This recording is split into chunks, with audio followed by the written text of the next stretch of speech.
Venn diagram के question को बिना सेट थ्योरी के फॉर्मूलाज के कैसे सॉल्व किया जाए, इस लेक्चर में हम लोग यही देखेंगे कि आप वेन डायग्राम जो भी क्वेश्चंस पूछे जाते हैं उसके बेस पर, जैसे आप लोगों ने कई बार देखा होगा कि क्वेश्चंस आते हैं कि एक जो क्लास है उसमें इतने स्टूडेंट्स मैथ पढ़ते हैं, इतने स्टूडेंट्स हिंदी पढ़ते हैं और इतने स्टूडेंट्स हिंदी और मैथ्स दोनों पढ़ते हैं। तो कितने स्टूडेंट्स हैं जो हिंदी और मैथ्स दोनों नहीं पढ़ते हैं?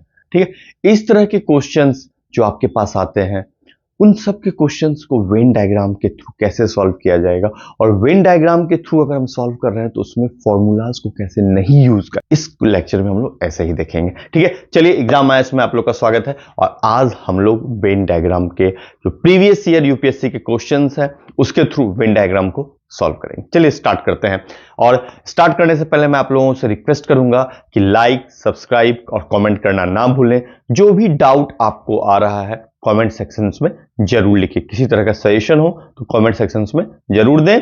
और स्टार्ट करने से पहले एक और बात बता दूं आप लोगों को कि यूपीएससी का जो मोस्ट इंपॉर्टेंट क्वेश्चंस का सीरीज है वो जल्द ही एक दो दिन के अंदर इस पे स्टार्ट होने जा रहा है, तो आप उस सीरीज को जरूर फॉलो करें, क्योंकि पिछले बार की तरह इस बार भी मोस्ट ऑफ द क्वेश्चंस वहीं से ही आएंगे। पिछले बार 22 क्वेश्चंस मोस्ट इंपॉर्टेंट सीरीज से आए थे, वो भी तब जब मैंने सिर्फ 40% सिलेबस कवर किया था। इस बार मैं 100% सिलेबस कवर कर रहा हूं मोस्ट इंपॉर्टेंट सीरीज में, तो आप सोच सकते हैं कि मैक्सिमम कितने क्वेश्चंस लड़ेंगे। जितने भी हिंदी बैकग्राउंड के बच्चे, ह्यूमैनिटीज के, या फिर जिनका भी मैथ्स बहुत वीक है, वो हिंदी या इंग्लिश, जो इंग्लिश मीडियम की 30 आवर्स की क्रैश कोर्स मैंने चलाया है, वो स्पेशली इस बात का ध्यान रखते हुए कि आपका मैथ्स बहुत वीक है। ठीक है, तो आप चाहें तो सिर्फ 2500 रुपया में ये क्लासेस ज्वाइन कर सकते हैं, जिसमें आपको 5 फुल लेंथ टेस्ट भी मिलेगा, और सबसे अच्छी बात है वो टेस्ट यूपीएससी बेस्ड है। डिफरेंस क्या है, जो अदर इंस्टीट्यूट या बहुत सारे लोग जो यूपीएससी बोलते हैं कि हम सीसैट पढ़ा रहे हैं, but CSAT is not CAT paper. CSAT का जो पेपर है, जो यूपीएससी सीसैट का पेपर है, ना ही वो कैट का पेपर है, ना ही वो एसएससी का पेपर है, ना ही वो बैंकिंग का पेपर है। यूपीएससी यहां पर भी अपने बेसिक्स को पकड़ के रखती है, वो ऐसे क्वेश्चन डिजाइन करती है जो मैथ्स के बेसिक्स पे बने हुए हैं। ठीक है, तो आपको यहां पर जो मैं आपको क्वेश्चंस कराने जा रहा हूं इस सीरीज में, या फिर जो भी मैंने आपको 30 आवर्स के लेक्चर में आपको पढ़ा रहा हूं, वो कंप्लीटली स्पेशली डिजाइन्ड क्वेश्चंस हैं जो यूपीएससी के लिए ही डिजाइन किया गया है। ठीक है, यूपीएससी सीसैट के जो प्रीवियस ईयर क्वेश्चन बेस्ड है, या यूपीएससी का जो पूछने का तरीका है उसके बेस्ड पर डिजाइन किया है मैंने। ठीक है, तो अगर 2500 is not a big deal, आप लोगों के लिए होना चाहिए, है ना, तो आप लोग इसको ज्वाइन करें। ठीक है, देखिए क्वेश्चन में कह रहा है ग्रुप है 15 लोग हैं। ग्रुप में कितने लोग हैं? 15, जिसमें फ्रेंच ये पढ़ने वाले 7 हैं, इंग्लिश पढ़ने वाले 8। ठीक है, कुछ लोग ऐसे हैं जिनको ना फ्रेंच आता है ना इंग्लिश आता है। ठीक है, 3 तरह के लोग होंगे। ग्रुप है, देख लीजिए।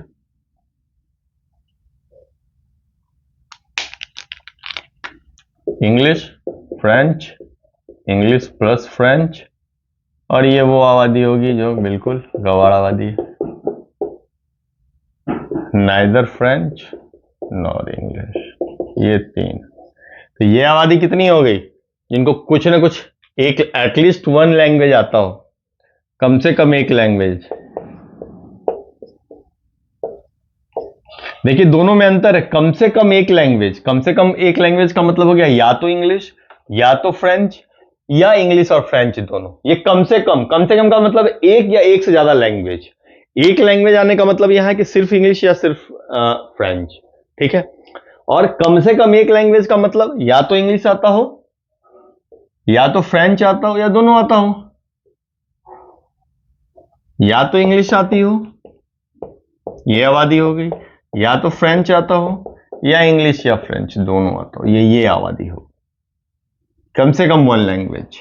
ठीक है, अब ये तो वो आबादी हो गई जो हर बार डबल बार काउंट होती है, 2 बार काउंट होती है, तभी तो इसको हम लोग ऐसे बोलते हैं। अब ये वो आबादी हो गई जिसको या तो इंग्लिश या तो फ्रेंच या दोनों आता हो, जो कि ये 2 बार काउंट होती है, इसलिए हम लोग इसको माइनस कर दे रहे हैं। ये फॉर्मूला बताने के लिए, जरूरत बिल्कुल नहीं है फॉर्मूला का। डायग्राम से देखिए, ये आबादी ये आबादी ये आबादी 2 बार आ रही है, ठीक है ना। तो हम कम से कम एक लैंग्वेज आने वाली आबादी क्या हो गई, 15 माइनस तो ये 12 वो आबादी है जिसको कम से कम एक लैंग्वेज आता है। अब सबसे पहले हम ये मानेंगे, यहां ये नहीं दे रखा है, कि वो आबादी जिसको इंग्लिश और फ्रेंच दोनों आता हो, ठीक है, एक्स मान लिया, ठीक है। तो केवल फ्रेंच वाली आबादी क्या हो जाएगी, 7 माइनस एक्स। केवल इंग्लिश वाली आबादी क्या हो जाएगी, 8 माइनस एक्स, ठीक है। यानी ये दोनों को अगर जोड़िएगा, केवल का मतलब क्या हो गया कि ये आबादी,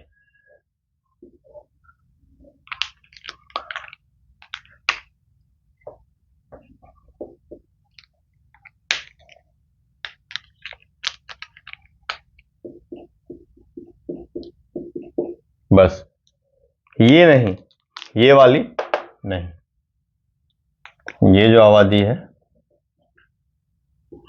ये हमें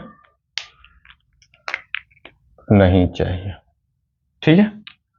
तो ये दोनों क्या हो जाएगी, 7 minus x plus 8 minus x, यानी 15 माइनस 2x।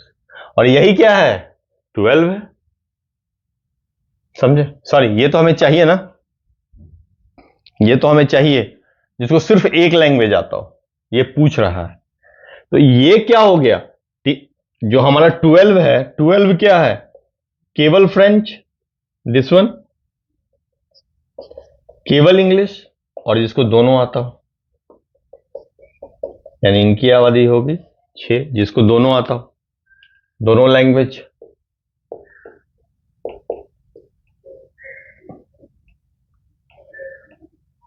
दोनों लैंग्वेज वाली आबादी, ठीक है, 3 हो गई। अब दोनों लैंग्वेज वाली ये हो गई, तो ये आबादी जो पूछ रहा था, एग्जैक्टली वन लैंग्वेज।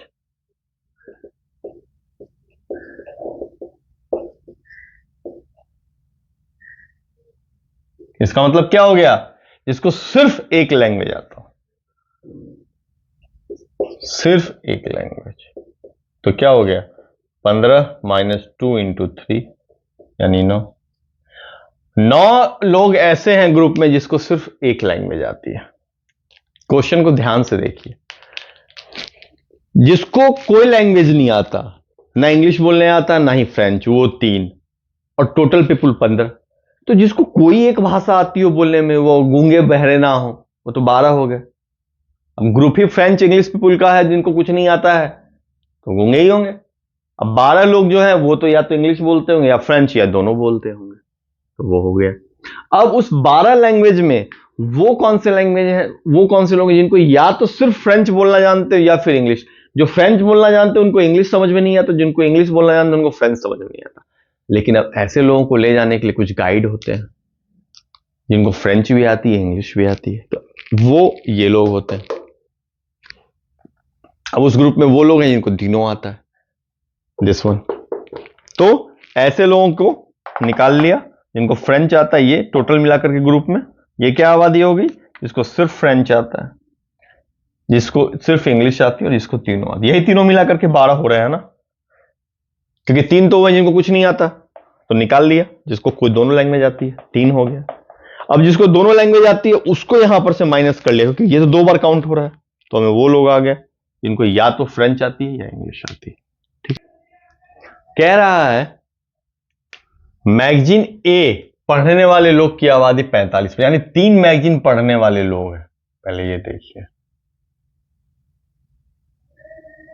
ठीक है। इस क्वेश्चन को, कितना सिंपल क्वेश्चन है, अब देखिए। यहां पर ये मैगजीन ए है, अभी मैंने आप लोगों को बताया, ये बी और ये सी। ये एरिया हो गया ए प्लस बी, ये सॉरी ए प्लस सी, ये एरिया हो गया ए प्लस बी, और ये एरिया हो गया बी प्लस सी। और ये जो बीच का एरिया है, ये ये एरिया हो गया ए प्लस बी प्लस सी का एरिया, यहां तीनों है। ठीक है, ये एरिया आपका है ए प्लस बी का एरिया,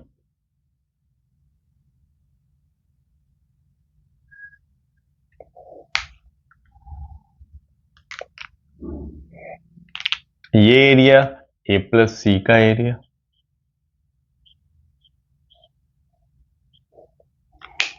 और ये एरिया बी प्लस सी का एरिया।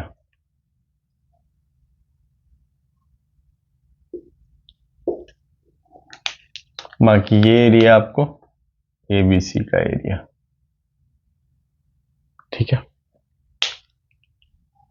यानी अब जो बचा हुआ एरिया ये है, ये जो एरिया है आपको,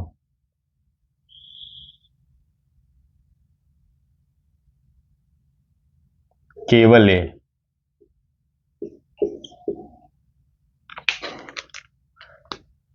ये एरिया केवल बी, और ये एरिया केवल सी।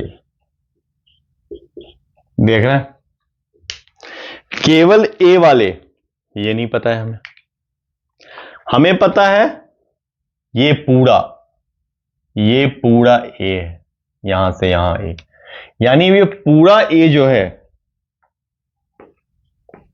वो क्या क्या है, केवल A plus A plus B, N का मतलब number of people, A plus C और A plus B plus C. ये पूरा ए है, समझिए। उसी तरह पूरा बी बोलूंगा, केवल बी का area,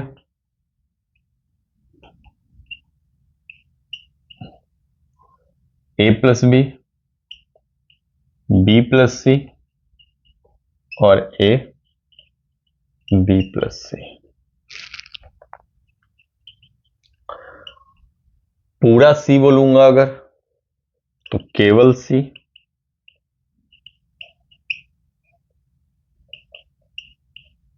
A plus C, B plus C और N A plus B plus C. ये पूरा सी है, यहां पर ये सी में ए बी प्लस सी, ए सी और बी सी और केवल सी तीनों आ रहा है। अब यहां अगर मैं बोलूं केवल ए प्लस बी, ये वाला, अगर मैं पूरा ए बी बोलूं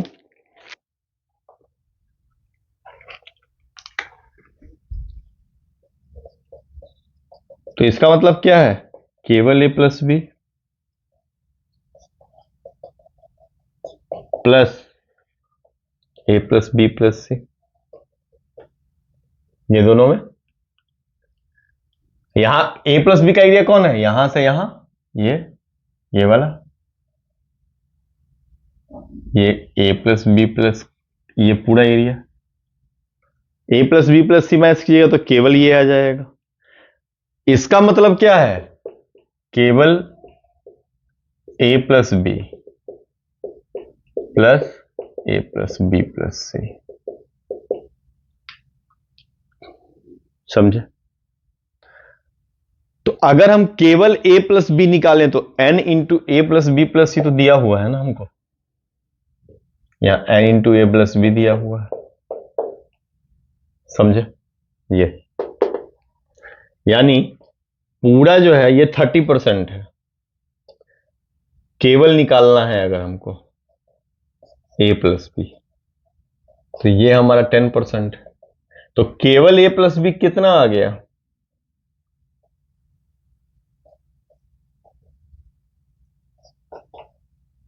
थर्टी माइनस 10 20%,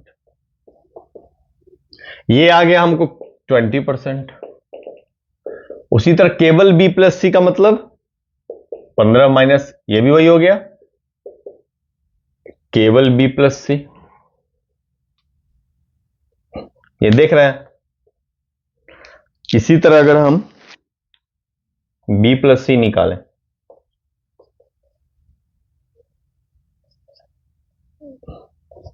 b प्लस सी कितना है 15।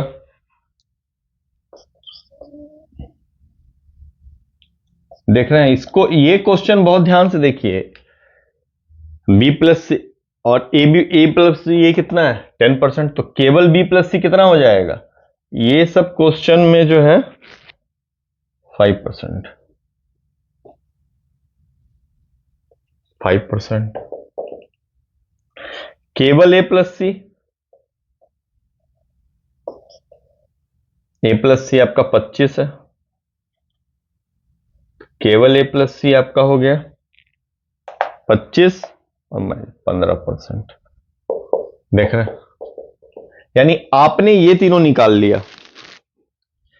ए प्लस बी केवल 20%, 20%।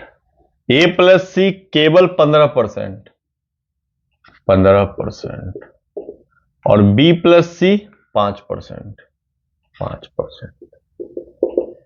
ए प्लस बी प्लस सी हम लोग को पता है पहले से 10%, पता है ना 10%। ठीक है, तो अब अगर हमको पता है,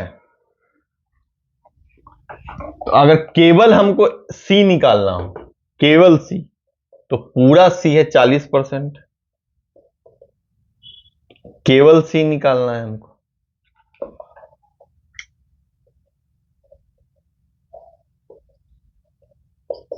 ए प्लस सी कितना आया है हमको, ए प्लस सी हमको 15% आया, केवल ए प्लस सी ये वाला। टोटल में से इस तीनों को घटा दीजिए, टोटल में से 15%, 5% और 10% घटा दीजिए, कितना आ जाएगा केवल सी,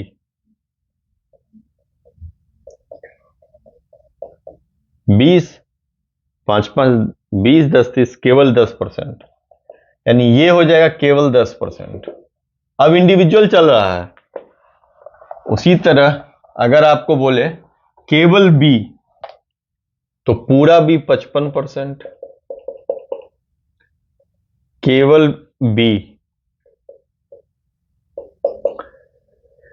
ए प्लस बी आपको है 20%, बी प्लस सी है आपको 5%, और ए बी सी आपको 10%, है ना। A B, A plus B क्या है 20%, बी प्लस सी 5%, और ये आपको 10%।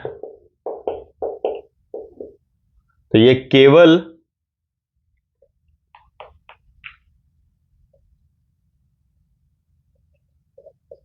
बी कितना हो गया 15%, घटा दीजिए 15 नहीं 20%, ये हो गया 35, 55 माइनस 35, 20%। केवल बी 20%, केवल सी कितना आया था 10%, केवल बी है ना।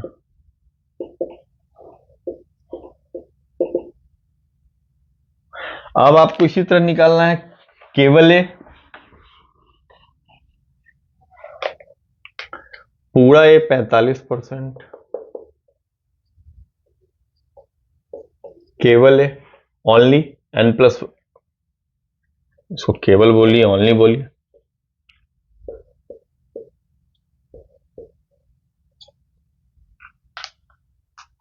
ए प्लस बी 20%, ए प्लस सी 15%, और ये 10%। यानी केवल ये जीरो, ये हो गया 45%। यानी ऐसी कोई लोग हैं ही नहीं जो सिर्फ मैगजीनें पढ़ते हो,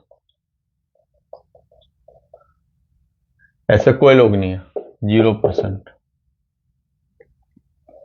देखना, कोई आबादी ही नहीं, कोई है ही नहीं जो बोल रही है। अब ये इंडिविजुअल हो गया, अब ये जो टोटल आपका है इंडिविजुअल हो गया। अब अगर आप ये जानना चाहें कि ऐसे लोग जो कोई ना कोई एटलीस्ट वन मैगजीन पढ़ते हो, कोई ना कोई मैगजीन पढ़ते हो, ठीक है,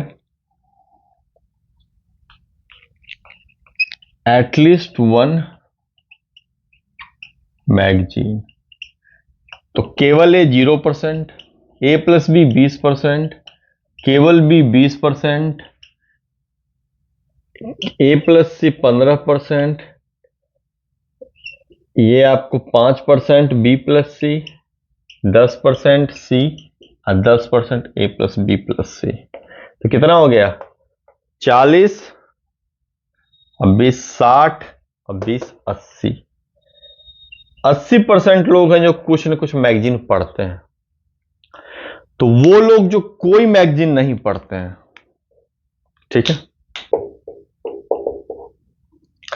परसेंटेज ऑफ पॉपुलेशन जो एक भी मैगजीन नहीं पढ़ता है 20%। सिंपल। 2015 में एक क्वेश्चन पूछा, क्वेश्चन कुछ खास नहीं है, फटाफट निकल रहा है आंसर। वो तो मैं इतना लंबा चौड़ा लिख के समझा रहा हूं इसलिए, वरना कुछ नहीं था क्वेश्चन। एक ग्रुप में कुछ लोग बस में ट्रैवल कर रहे हैं। अब इसमें सबसे बड़ी बात है कि तमिल बोलने वाले 6 लोग हैं। कौन है पता नहीं, ये तमिल है, ये हिंदी है और ये गुजराती है। सबसे बड़ी बात है कि 2 लोग ही हैं जो 2 लैंग्वेज बोल सकते हैं। 2 लोग 2 लैंग्वेज बोल सकते हैं, ठीक है।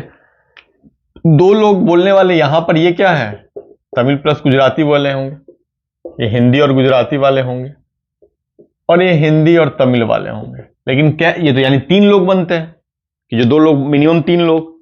लेकिन कह रहा है कि कोई 2 लोग ही 2 लैंग्वेज बोल सकते हैं। मान लीजिए किसी को भी ले लीजिए, इसको इसको इसको इसको इसको इसको, जिसको मन करे। 2 लोग हैं जो 2 लैंग्वेज बोल सकते हैं। मान लीजिए तमिल हिंदी बोलने वाले 1 लोग हैं, एक हिंदी गुजराती। तमिल गुजराती वाले नहीं है, होंगे भी नहीं। तमिल वाले गुजरात क्यों जाएंगे भाई, उनका अपना खुद का इच्छा है। ये नॉर्थ बेल्ट वाले ही हैं जो तमिल भी जाते हैं, गुजरात भी जाते हैं काम करने के लिए। मान लीजिए बिहार के लोग होंगे, वो तो तमिलनाडु भी है, गुजरात में, पूरे इंडिया में ही है। जैसे इंडियंस पूरे वर्ल्ड में हर जगह है, उसी तरह बिहारी इंडिया में फर्क है। समझे? क्योंकि मैं खुद बिहार से हूं तो मुझे भी पता है। अब 1 लोग वैसे हैं जो तीनों लैंग्वेज बोलते हैं। ये तो पक्का गुजराती बिजनेसमैन कोई होगा। अब तीनों लैंग्वेज बोल रहा है, ठीक है। तो अब बचे हुए लोग जो हैं कौन कौन है, तो देखिए सिर्फ तमिल वाले कौन है, ओनली तमिल। टोटल तमिल में से 2 माइनस कर दीजिए, ये और ये तीनों होंगे ना, ओनली तमिल, ये तो 4। ओनली गुजराती, ये भी 6, 6 - 2 4, और ओनली हिंदी 15 - 3 12, यानी ये हो गया 4, ये 12 और ये 4। तो टोटल पॉपुलेशन क्या होगी, टोटल पीपल कितने हो गए बस में, 4 + 12 + 4 + 1 + 1 + 1 20।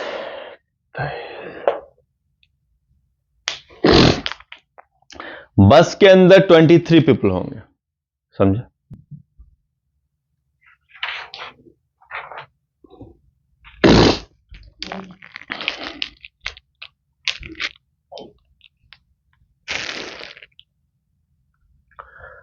तो बस के अंदर कितने लोग बैठे होंगे, 23, ठीक है।